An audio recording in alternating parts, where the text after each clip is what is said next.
Na karibu msikilizaji wa Tanganyika FM kupitia Tanganyika TV. Matumaini yangu makubwa kwa mzima wa afya. Msikilizaji, na ukaribisha kuweza kusikiliza taarifa zetu za habari za siku ya leo. Katika taarifa zetu hizi tutaweza kujikita kwa undani zaidi ya habari zinazozagaa kule katika mji wa Baraka, jimboni Kivu Kusini, mashariki mwa nchi ya Jamhuri ya Kidemokrasia ya Kongo, na sehemu zingine Kalemi, hata ndani ya kijiji cha Misisi katika tarafa la Fizi. Ni kwamba kuna watu wanasema kuwa watu wanapelekwa sehemu zao za siri, hasa wanaume wanapelekwa sehemu zao za siri na wanaume wengine, na hiyo inazusha hofu sana miongoni mwa raia na kupelekea watu wawili ambao tayari sasa wameuawa katika mji wa Baraka. Tutajikita zaidi kulingana na habari hizo. Mimi ni Omari Makelele Ozil. Basi tuanzie na habari hizo zisemazo kuwa kijana aitwaye Samuel Bulumba, mkahaji wa kata la Matata, ameuliwa kwa kuchomwa moto siku ya pili ya wiki tunayo mida ya saa 12 kamili jioni ndani ya kata la Kalinga Seed kwa tuhuma za kuchukua kiungo cha kijana mwenzake katika mazingira ya kutatanisha, jambo ambalo limekemewa vikali na mashirika ya kiraia. Hii hapa ni ripoti ya mwenzetu Mchumbe wa Mkulima na Fatuma, ambaye ameingia kwa undani zaidi kuhusiana na habari hii na kutuandalia ripoti ifuatayo. Watu wenye hasira kali wamechukua hatua hiyo mara baada ya mtuhumiwa wa vitendo vya kuchukuliwa sehemu zake za siri kulalama, ndipo raia walianza kumshambulia kwa vipigo na kupelekea kifo chake papo hapo. Radio yako imefika kwenye familia ya marehemu Samuel Bulumba na kuonesha namna tukio hilo lilivyotokea.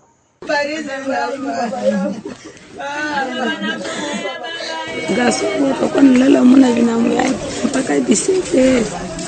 Nikamwambia Samuel, unatembea, wacha kwa kutembea liko mbaya. Ndio washapiga masasi.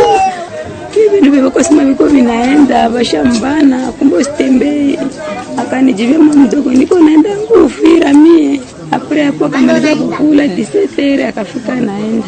Nda moyo 17h ndio akakiambia shangazi yake mama ndugu aseme basha bana garso wenu kule. Sie kwenda mie kufika pale kwa kujeteme. Bakanambia garso wako alikuwa na shona umu deja bashamuua. Na mie kufika na pale na masase kulia na kurudi. Apre dake Sandrine akaenda kwenda kutanisha ngoa iko yeye alisaulika sura ndugu yake. Na ndo bijitokeza hivyo na mpaka leo hivi ni habari ya kweli. Samuel Kuibe Bulumba shakoma Kazaro mama. Alisema alipita mbele kwa papa hivi. Ule papa anambana hivi. Mule Android alipita mbele yake akambeba vyake. Ndio ile papa kalalamika kaita watu kwa telefoni ndio akakiamweli. Asa akambeba maboro yake. Ndio ile papa kaita watu kwa telefoni. Ule mule Android. Ndio bakafika wanambana, akajitetea mtoto fasi yote hakuwezekana, na ndio bakamuua, bakamchinja, bakamtoa mwili ya chini, bakamtoa tumbo, bakamtoa roho, bakamtoa kichwa, na ndio kisema bakia tu ni kiwiliwili tu miguu. Tangu mimi peshere mbele alianza kwanza kazi ya kushona, kaona hata mna faida. Mama mdogo amna mafaida tuko wa mingi mwatele ufranga ni budogo, ndo akaingia mkazi ya kipeshere kumairi hapo. Ujumbe wenyewe nitasema tu, sina toba kusema, na sikasa vile kinachanganikiwa. Bana nikata mbingulu na mikono, mje alikuwa baba, mje alikuwa mama, alikuwa mfariji wangu wa maisha. Ningesema tu serikali kama jukumu lake sio haikufahamiana. Bako nafanya kibana mtu bana uliza daveni wake, bana mbeba kwa daveni wake, jungu tangu angebeba kwa daveni wake, sasa wange avingefikia hivyo. Wakikosa daveni ndo bako bana kama jukumu mwenyewe banaona. Vivyo hivyo kitendo hicho cha watu kudai kuchukuliwa sehemu zao za siri haikuishia hapo. Pia siku ya 3 hii ya wiki tunayo mtu mwingine ameponea chupu kwa kifo kwa kutuhumiwa kuchukua sehemu za siri za kijana mmoja.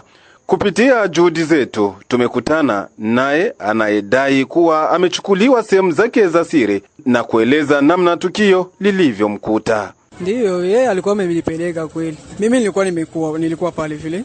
Kutoka pale nikaelekea kwa ile parapui pale. Nilikuwa mpatia ile sere yake 1000 francs pale. Nilikuwa nampatia tu yake 1000 francs, nikashtukia mkono wangu kwa nyuma unashika. Kuangalia nyuma nikakuta ni wasoda watatu. Sasa umoja ndio alikuwa amenishika mkono. Mimi kumgeukia akaniambia eti sijui nilikuwa kama mwaka sahani hivi. Eti nilikuwa nataka nimpige kama mwaka sahani nilikuwa nako mikono. Mimi nikamwambia hivi sahani yenye niko nayo na mkono uko huku ikakufikia fikia yeye kule. Yeye akaenda. Na mimi niko mkurudia nishakuwa hapa kumlango na najisikia mwili baridi na jasho kwa mbali hivi. Kaona bora nilikuwa jisikia hivi hata kwa niguse kugusa vitu hakuna. Kutoa pantalo kufungula kuangalia. Boro iko naende naingia kwa ndani. Njoo mimi nikaenda na mkimbilia kule. Nikamfuata nikamwambia bagra pale mama walikuwa pale kupiste nikabaonesha kabisa na penyewe wakaona jinsi ilikuwa ishakuwa. Mimi kumfikia yule soda nikamwambia vipi mbona mimi wewe kunigusa tu pale naona vyangu huko hakuna. Eti hapana sio mimi kwani soda siwezi faa vile. Baada ya kuona watu wanaanza sogea ndio akanipiga kwa mabega. Eti peti yangu mimi siwezi faa vile niko soda. Ndio nikaanza sikia huko kope naanza kiana rudi. Ikarudia kabisa wengine bafia pale wakanibana tu wenyewe mkimwa kinyumba nikaenda jo akanambia vishakuwa sawa. Kwa sasa hivi vishakuwa sawa. Nilikuwa naona tu ile ngozi ya boro iko endena jifinya. Yaani iko endena jifinya sababu baridi mingi. Juu nilikuwa sikia njoo baridi. Ikajifinya yote kaingia njoo kwa ndani kaingia yote ukabakia kale kachongo hivi. Naye aliyetumiwa kuchukua sehemu za siri za kijana huyo, naye upande wake anaonesha namna hali hiyo ilivyomkuta. Ninafika hapa jana niko mgonjwa natoka kupigana vita Minembwe. Natoka Minembwe kupigana vita. Alors mi kupita yangu tu naambia baba pardon nipite. Napita yangu. Oh vie, pardon. Unanibeba vyangu naambia binini? Asi hapana binaanza rudia. Naambia nini? Anatosha buchi yake. Anza kuonesha sina rudia sasa. Hii vitu yenyewe uko naongea mimi sijui wangu. Niko officier militaire. Natoka mu vita Minembwe. Me kufika yangu tu mara moja naona gaso moja nakuya na njoko nipika lijiwe mkichwa. Unarudisha maana yake njoko unabeba anamwambia uko nabeba nini? Mimi sijui ile mambo depuis mimi nazaliwa. Si atutumikake na madawa. Tunatumika na Mwenyezi Mungu na tunatumika na ordre militaire. Sasa hivi maana yake inakuwa tukoona mtu akipita bedi mnakuya mnamsingizia juba muue. Donc hivi gisi kama hapa hii mwingine banapenda kutuua. Mimi sijui kama banapenda kutumaliza. Sijue biabo wenyewe kuna beba sijue. Mais tunakuya hapa juu ya kudefendre intégrité territoriale. Tunakuya hapa juu ya kudefendre bakongomani benye banateseka. Pourquoi vile biabo hawata bibeba kule bende bapige adui mais si ndio wanapenda wamalize ule garçon paka na mie viongozi bamuone na banisaidie kumuona ndio yananiuliza anakuwa na nijua nilipika. Tukio hilo likiwa linaendelea kuzusha mambo mengi kwa raia wa mji wa Baraka na mtazamo unakuwa tofauti. Upande wake Albert Etonda Maisha, kiongozi wa shirika la raia, alikuwa na haya kueleza kuhusu swala hilo. Hii hewa ni hewa ambayo haifanani kabisa. Ni hewa ambayo inasemeka ya giza, lakini sisi vile kama shirika raia hatujawahi kuona mtu yote ule. Wameua mtu pale aseme amebeba kiungo cha mwanaume. Tumeenda pale wanasema kwamba tayari kimerudia. Tumeenda hapa kusikia aja wa security wa Sinek Bar aseme imeenda. Sisi wenyewe tumefika pale aseme inarudia lakini iko mfupi. Tumeenda pale kusikia ule ambaye alienda kuyepe, tumemuita Chalumba, watu wamemfuata komanda Chalumba anasema akono ile mtu na ajue vile vitu. Waliua mtu kumezo sikale jana. Yule mtu tumemuona aseme imerudia lakini iko mfupi. Tuone iko naye. Iko mfupi basi kuna kwaka ya mfupi na kuna kwaka ya mrefu na kuna kwaka ya kawaida. Eske kuwa mfupi ndio kumaanisha inabebwa. Kwa saa hii kazi ambayo tushafanya monitoring hakuna mtu ambaye anaweza kuona sema alikutana mtu mwenye ana kiungo chake cha wanaume. Yaani ni pepo ambayo moyo inaingia na watu wanaweza kuingia mtego na kuna watu ambao wanaweza fungwa bila kutegemea. Sisi tulipenda kuambia kabisa watu kwamba kama vile shirika raia tunasema kwamba ile mambo kama iko yani ni mambo ya giza. Lakini sisi wenyewe hatujawahi kuona mtu hata mmoja mwale ambao wako wanasemewa wamebebewa viungo. Tumewaona na tunakuta wote wako na viungo aseme vimerudia. Sasa wewe kiungo kimeenda na kinarudia na ukose kwenda kwa hospitali. Haiko mambo ya kawaida. Wakamate angalisho, wasiingie mtego ya pepo mbaya ambayo inaingia mwatu. Na kuna watu ambao wanaanza uzisha mavikwasa kuambia watu wavale malase. Huyo mwamefanya hiyo examen ya hiyo dawa kama ni kweli ni nani? Ni pepo ambayo watu wanaweza ingia bila kujua nini ambayo wameingia mwatu.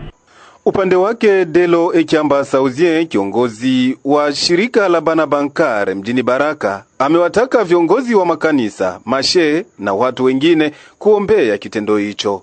Vraiment tunakwenda kutoa kwanza pole katika zile familia zinaopata matatizo ya vilio na wale wote wanaopata mashida mbalimbali. Hilo swala lina deranger mji wetu wa Baraka. Vraiment lina infecte population yote ya Baraka. Baraka tuyue kama batu wakimbilie wapi. Ina deranger sana mji wetu wa Baraka. Kweli hiyo matatizo au magonjwa au wao watu wako, tupate ushahidi wa kutosha. Population ya Baraka na territoire mzima ya Fizi ni laana kubwa sana kula nyama ya mtu. Sio tabia yetu, sio asili yetu. Kumbe tutaweza kuomba, ukishakia mtu hapana kuua mtu, shika huyo mtu anayelalamika amechukuliwa viungo vyake na huyo mwingine anayesema anachukua viungo vya mwenzio, washike wote wawili, pelekeni hospitalini, baadaye wapelekeni kwenye serikali. Na hii kama ni hewa mbaya, tunaomba mapastori, tunaomba waombaji, tunaomba wataalamu wa kila namna, kaheni chini ili tuombe hii pepo itoke ndani ya jiji letu la Baraka. Hatupendi tena kusikia mtu ameuawa, hatupendi tena kusikia mtu anafanya mizaa ya kusema mimi nimechukuliwa viungo vyangu vya mwili. Ikiwa vifo vya watu vinaendelea kuorozeshwa kila mara, Abe Kakozi Takubuta Jujongonda, koordineta wa shirika la raia Sosiko RDC, amechukua hatua ya kuendelea kuhamasisha raia kuachana na vitendo hivyo. Nia na mazumuni ni kuelewesha watu kwamba tuko katika hali mbaya katika jiji la Baraka, na huenda kama tukukamata majukumu sisi kama viongozi wa shirika la raia kwa kuhamasisha watu kufatana na habari za uongo ambapo zinatanda katika jiji la Baraka, watu watafikia kuuana wengi na maafa itakuwa mengi. Na ndio maana nimekamata ile jukumu ya kupita na mafasi ambapo watu wanakuwa wengi, kuwapatia message kwamba yote ambapo yanapitika katika jiji la Baraka ni uongo, na ambapo wanafikia kufa ni wa inosa, yani ni watu ambapo hawana hatia yoyote ile. Nimefikiria swala hilo ni kufatana kwanza ni dalili ambapo zilipita pale tariki 2 mwezi wa 3 mwaka utunao kwa kuua kijana mmoja wa mwanafunzi ambapo alikuwa anatoka pale kufeki akijelekeza nyumbani, upana franga yule wamuingizie msimu, na wakafikia kumkamata kwamba ni moja wapo ya watu ambapo wanakuwa wanachukua watu masehemu za siri za kianaume, wakamchoma na ukamkula. Na kwa hiyo unakutana hali dalili ziko nenda zinageuka. Sasa hivi kubandro walitaka uwa mtu mwewe anaita Puff Daddy, anazoeana tena watu kumuita jina ya Fali. Walitaka kumuua, kama alipiga mtu kofi aseme hata unanipiga kofi wewe pia huko moja wapo. Kwa hiyo unakutana ni vitu ambapo vinakuwa ni watu wanavichukua kama ni vitu vya ajabu, na wakati anavichukua ni vitu vya ajabu vinakuwa na hasara, na hasara yenyewe ni kuua watu ambapo hawana hatia yoyote. Ndio maana nimesema hapana, ni lazima kama kiongozi wa shirika la raia lazima niongee na raia kwa kusema no à la justice populaire katika jiji la Baraka. Nao raia wa kawaida wa mji wa Baraka walikuwa na maoni gani? Hawa hapa wanaeleza yafuatayo. Hatuyakuwa na uhakika ya zaidi sana, basi hatuyaona mtu mwenye anabebewa hayo kama yuko anakuwa je. Hiyo swala kama wananchi wanajichukulia hiyo swala mubaya. Kwa sababu gani? Wananchi hawezi jipatia sheria yeye peke, hapana. Kwa sababu kujipatia sheria nayo ni kufaa kosa kisheria. Donc unaweza kiajikuta unajipatia sheria, unalunguza mtu sasa hivi siku vinafanyika saa hii, ukikutanisha prema filatiro na ukikutanisha kama ilikuwa bongo. Kwa saa hii niko nakwambia vitu viko vinasemeka saa hii mvile ya Baraka Gasumu alilunguzwa jana aux environs de 19h. Banasema kama ndio aliiba kitu kia watu akalunguziwa. Mekulamkia leo kwa saa hii marimere na circule mvile kusema kwamba le garso balimuzingishia. Alors disi wananchi walijikamatia sheria mikono na kumulunguza. Eske yule mtu watamrudisha? Hii inakuwa ni conflict. Dasi simame asali mbeba vyake. Sikuja kutuisha. Tutakufa bure. So dada akisema sasa mimi nipana mimi conflict sasa mwakutana barabara risase. Watasoma hai. Watu wataenda. Mimi kwa mtazamo wangu kuhusu swala hilo la uchawi ni uvume, kama ile kipindi tumesikia wamesema tena amefika hapa Baraka. Mambo kama haya yameanza huko Kalemi, na walipofuatilia watu wa serikali wakagundua kwamba ni uongo. Sasa kwa ushauri wangu mimi kama raia, sehemu yoyote ile ambapo patapitikana hicho kituko aseme mimi naibiwa mwili, raia mwe makini sehemu hiyo. Mkamate yule ambaye anasema naibiwa na yule ambaye anashikwa eti anaiba, wote wawili, msiue hata mmoja. Muende papo mpaka kwenye vyombo vya sheria wakague kama kweli hakuna mwili hakuna sehemu ya siri ya yule ambaye anasema naibiwa. Pale ndio tutajua kama ni kweli wala tunauana tu bila kujua kama nini kinasababisha watu wauane. Vitendo hivyo vya watu kuchukuliwa sehemu zao za siri vilianzia pa Kalemi. Meya wa mji wa Kalemi anaeleza yafuatayo. Kuhusu bale benyewe kuondolewa masex, banasema ke masex yabo iko inaondolewa. Ile ya rumeur ilisirkule sana mkini wetu wa Kalemi. Et nous en tant que autorité urbaine tulisema kama tushuke mu terrain, twende tuangalie si réellement ile maka ni ya kweli. Wakati tulishuka kwa polisi kulikuwa kaya batu tatu. Wakati tulikuta kwa polisi tukakuta na mtu mmoja mwema alisema kama yeye ndio mwenye kubeba masex ya batu. Wakati tulibauliza bakasema moya alikutana na mtu mkumuuza sigareti, ndio ile pia kumuuza sigareti akashindula sex yake. Mwingine wa mudazi yeye akukutana hata mtu moya. Yeye alikuwa anakimbilia ende afate kwa polisi akaoneka. Mena sana afika mnivo ya Stade Sendwe akasikia mwili na mwingia baridi. Pale akajigusa kwa pantalo yake akasema sex inaregea. Mais après vérification à la police tukaangalia kila mtu alikuwa na sex yake. Lakini walikuwa shapiga ule mtu pezime mbaya mpaka hivi eko mumasuna. Kitu tunaomba population ya Kalemi tunasema kama hii habari ni kusirkile mjini wetu ni habari ya bongo. Kwa sababu mwa ile makaa yote disemewa tuliverifie na tukakuta ni makaa ya uongo. Kiongozi huyo wa mji wa Kalemi amesema sheria itatenda kazi yake kwa yule atakayenaswa kusema kuwa amechukuliwa sehemu zake za siri. Na tunaelewa kama ni stress yenyewe iko naingia mbanduku yetu ya Kalemi. Na nye tunawaomba batoshe ile stress. Ile kape verification haina hapo. Na tunaalika tena kwa bale benye kulalamika kibana nasomba masexe yao. Wakati tutakamata mwingine na tunaverifie eko na sex, ule mtu tutamtia mikono ya justice ili afasirie alete maelezo zaidi, kwa sababu inakuwa ina create panique kwa population ya Kalemi pour rien. Vitendo vya watu kujichukulia sheria mkononi vinaendelea kushamiri katika mji wa Baraka kutokana na swala hilo la watu kuchukuliwa sehemu zao za siri. Wakili Lei Lumona anaonesha hapa namna sheria inasema kwa watu wenye kuendesha vitendo hivyo. Kusema hizo habari kwanza za kweli za uongo sijui, lakini kama mwanasheria nimependa nifanye focus yangu kwa habari mbili. Hizo makomportement ambazo zinafanyika za justice populaire na cannibalisme. Ni kusema ni mambo ya huzuni, lakini ningehitaji kuambia wa vijana wetu na wandugu wote wa tarafa ya Fizi kwamba la justice populaire na cannibalisme manake ndio kukula nyama ya watu, paske tumesikia ilifika mpaka watu wanakula nyama za wale ambao wameshutumiwa kukuwa wametenda vitendo hivyo. Imepigwa kabisa marufuku na sheria ya Kongo, na ile tunaita justice populaire ni namna ya watu kujitendea wenyewe sheria. Ukiangalia vizuri ile cannibalisme na justice populaire zinaingia mu makalification zenye le code pénal congolais iko inaqualifié comme des infractions contre les personnes, donc na principalement infraction ya meurtre ou assassinat.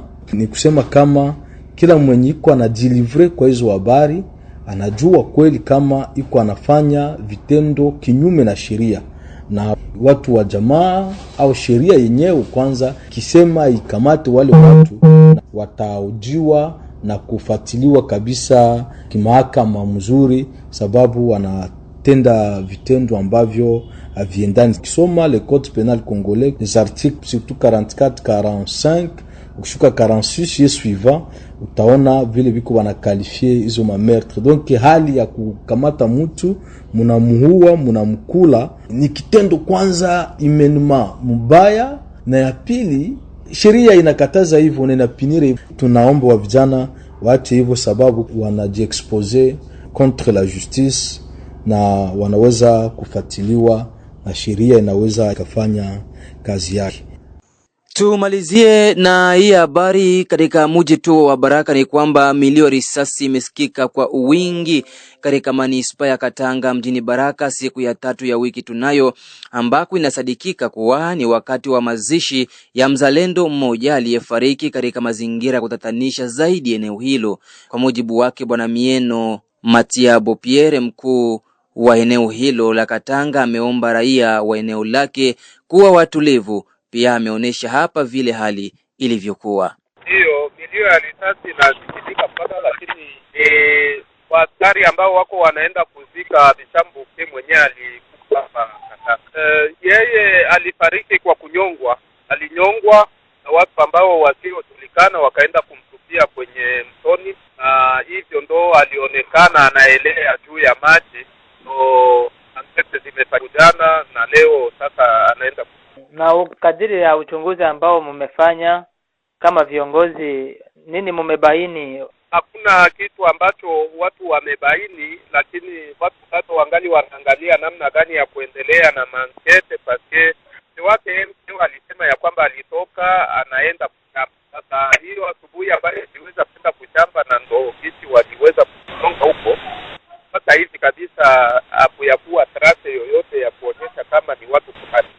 Wasiwasi lazima ikuwe sana, kwa maana kulikufanyika maaskari wa kutoka ngambo na ngambo, alafu watu walikuwa na tazio mbaya wenyewe wa jeshi, lakini Mungu alisaidia, tulizwa na wakaelewa kama kiko na kete bado iendelee kubwa. Ninasema ya kwamba raia itulie tu, tulie.